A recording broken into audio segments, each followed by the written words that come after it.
বলি মাশাআল্লাহ অনেক সুন্দর লাগছে আপনাদের। ভাইয়া আমার মেকআপটা কেমন লং লাস্টিং ছিল? আপু কখন সেজে গেছে বলেন? আমি তো ওকে 2:15 আমি এখানে রিসিভ করলাম। আচ্ছা তারপরে আউটডোর ফটোশুটে গেলাম। আচ্ছা, আপু তো 11টার দিকে এখানে চলে আসছে, 11:30টার দিকে। হ্যাঁ হ্যাঁ হ্যাঁ। আচ্ছা হ্যাঁ, তারপরে তারপর এখন রিচেক দেওয়ার জন্য আসলাম যে ওর মেকআপটা ঠিক আছে কিনা। আচ্ছা তো এখন ও বলতে পারবে এটা আসলে আমি তো ভিতরে আচ্ছা যাই আপু নাই। বলো, তোমাকে আমি কোনো টাচ করেছি তেমন কিছু? জাস্ট শাড়ি ছাড়া বলো তো। জাস্ট শাড়িটা ঠিক করা হয়েছে। আচ্ছা, এমনি মেকআপ লং লাস্টিং ছিল? হ্যাঁ, হ্যাঁ, হ্যাঁ। কোনো প্রবলেম হয় নাই? না। মাত্র এখন প্রোগ্রামে যাবা, অথচ তুমি 11টা বাজে চলে আসছো এখানে সাজার জন্য, রাইট? হ্যাঁ। যাক, দেখেন আমাদের ভাইয়াকে দেখেন কি সুন্দর রিভিউ দিচ্ছে যে ব্রাইডালের মেকওভার পারফেক্ট ছিল, রাইট ভাইয়া?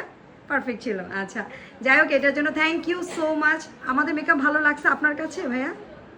আমার কাছে গতকালকেটাও ভালো লেগেছে, আজকেরটাও ভালো ছিল। Thank you, thank you.